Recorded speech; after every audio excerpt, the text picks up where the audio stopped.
Cigire vezire derveye Amerikaye Michael Regas, jibo vekirina mezintirin konsulsaneya velatesue herema Kurdistane gihisht Irak'e.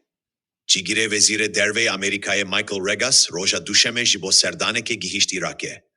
Regas de mezintirin konsulsaneya cihaneli hevlere veke, ku ev yek destpeka tekiliyeke nu di navbera hevlere u Washington'e deye.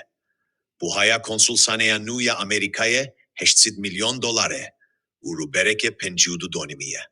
Cara dawi ku plan hat çekirin, konsulhane jibo biçihkirina beter karmendan hat sererast kirin.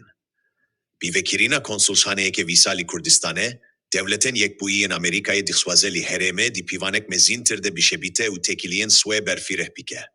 Çarşem, 26 mijdare, serok vezire hükümeta herema Kurdistane, Mesrur Barzani, gotku vekirina mezintirin konsulhaneye Amerika'yı li hevlere nişaneyeke eşkereya tekiliyen baş, endi navbera herema Kurdistane u devletin yekbuiyen Amerika'yı deye.